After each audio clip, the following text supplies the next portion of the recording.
Great to see you here at the home of Cal IT2 and the Arthur C. Clarke Center for Human Imagination, which is just set up here at UCSD. Go online and find out more about it, get on the mailing list. But today has been a fantastic day of inspiration and consternation, as we saw a little bit of tussle back and forth of ideas. It's very exciting. And this tradition of Chautauqua that goes back 150 years. But I am here today to talk to you about, well, the horizon. That's my job. And above all, the horizon of the possible.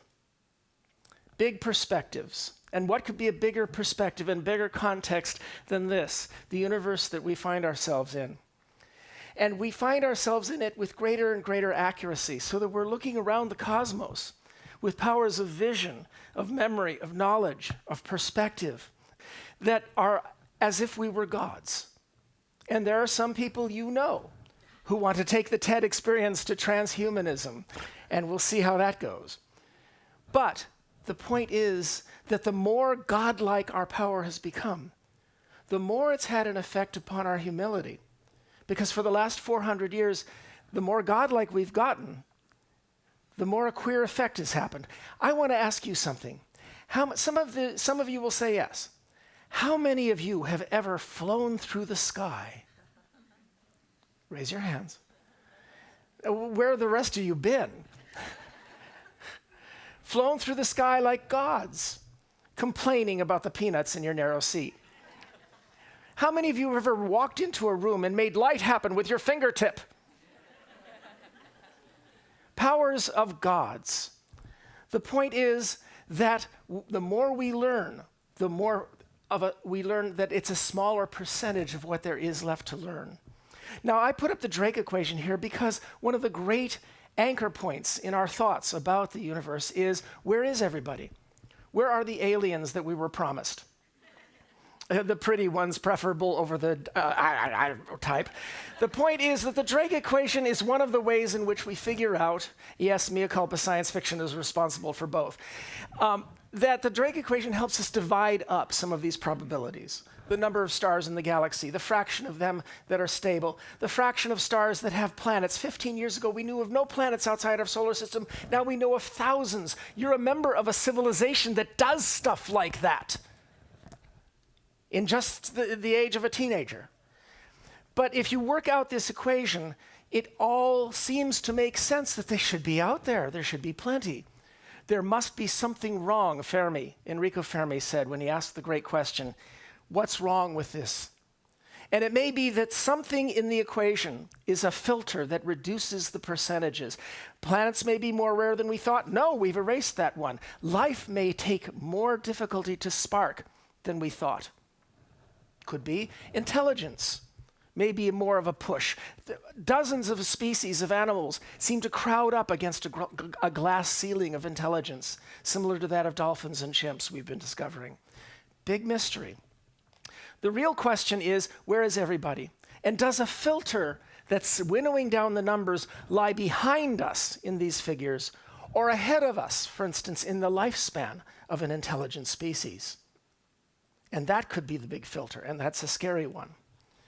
So the ultimate reinvention or rethink would have to be a continuation of all the rethinking and reinventing that we've done so far. 400,000 years ago, the Upper Paleolithic, huge revolution in our thought processes, our ability to solve problems with sewn clothes. 40,000 years ago, the Mesolithic revolution, cave paintings, burying our dead with flowers, and genocide of the Neanderthals. The revolution of inventing spaceships,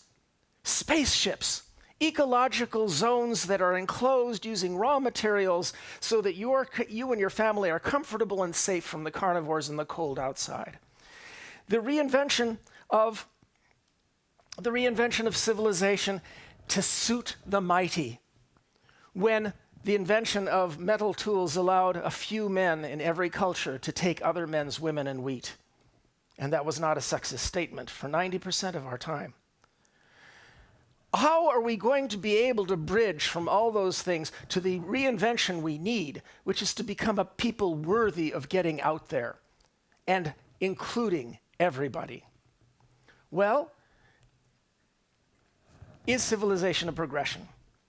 First question to ask is, when were better days? You have the standard model of looking back. And this is in almost all human cultures. There was a golden age from which we fell from a state of grace, when we were closer to the gods. Nostalgia is a plague infesting our civilization right now, and not just on the right. There's plenty on the left of nostalgia on the left. Now, I'm not claiming this is wrong because 99% of cultures believed it, but we have been coming up with a rebel notion that a golden age, if it exists in any place and time, exists in the future. And we may not build it, but we will build the grandchildren capable of building it, or building the builders of such a civilization. So what about 2053?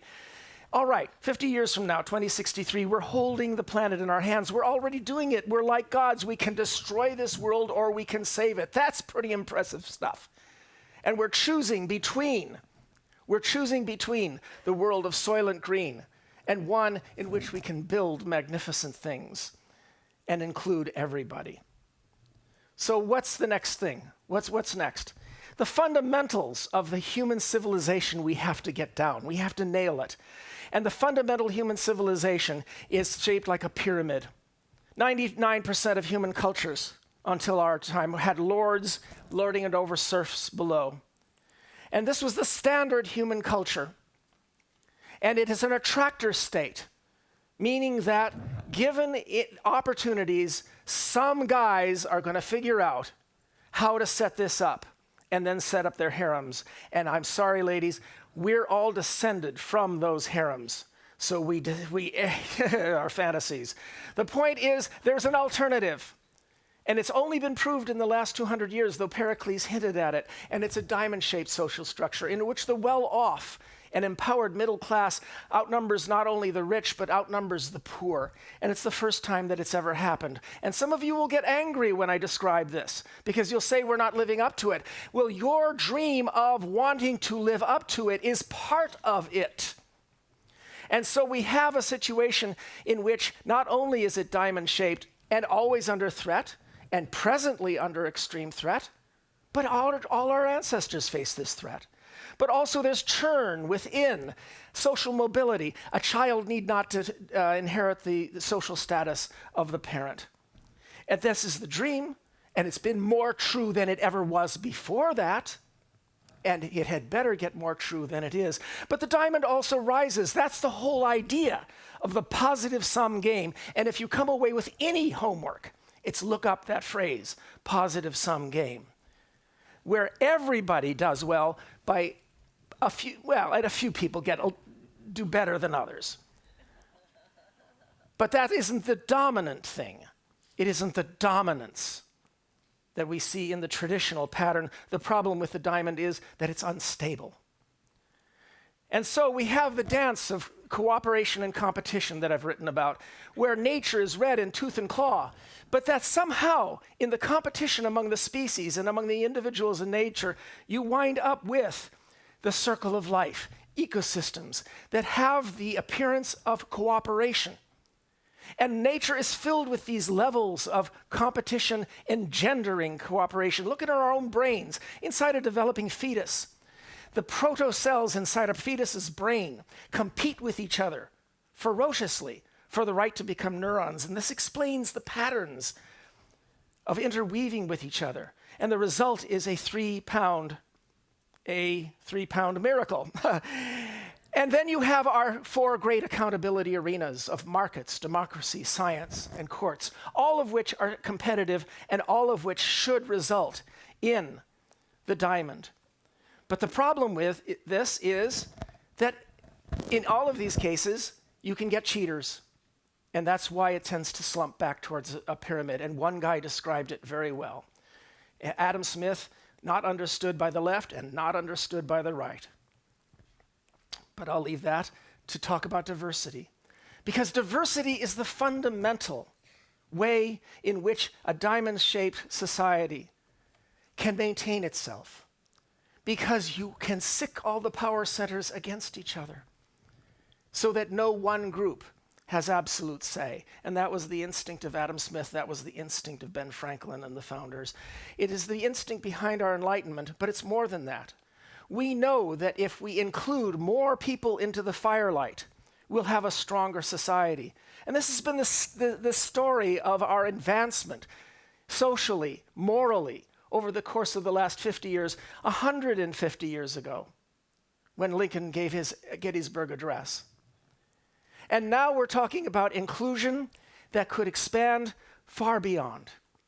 We're talking, well, the transhumanists are promising us we'll all be literally gods pretty soon. I go to these conferences, I get to be contrarian there. It's fun, just like Ben Bratton was here.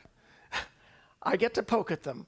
But in fact, we're going to have to be agile enough and familiar enough with the concepts so that whatever happens, we can roll with it, because there may be new augmentations of human beings, new styles of human beings. Our children may decide to increase the variety of our diversity. We will probably include at some point artificial intelligences, and arguing over how to do it right is something that takes place on science fiction and on our movie screens.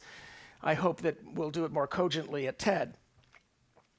And possibly including other kinds of organisms, other kinds of life forms on this planet that may be crowded against that glass ceiling I mentioned.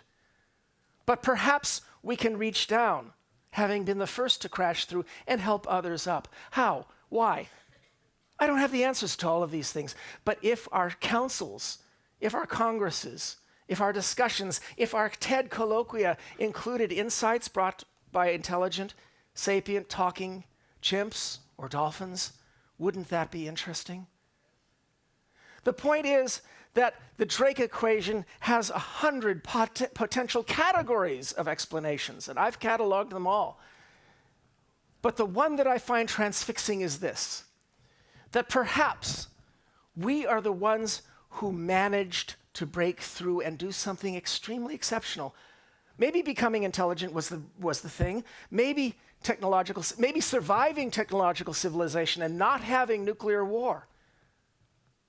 Or being able to notice the ecological harms that we're doing and start to try to do something about it. These might all be tests that we might be the first, if not in our galaxy, at least in our section of our galaxy.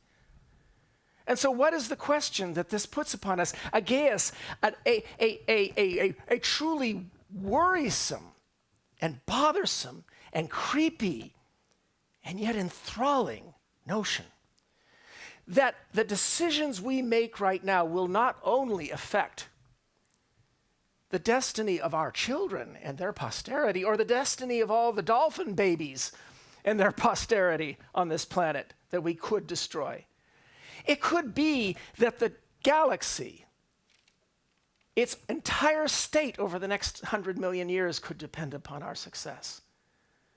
What if we're fated and duty-bound to be the ones who help others get past these filters? I'll leave you with the thought that perhaps we have to figure out how to help others and light up the galaxy. Thanks.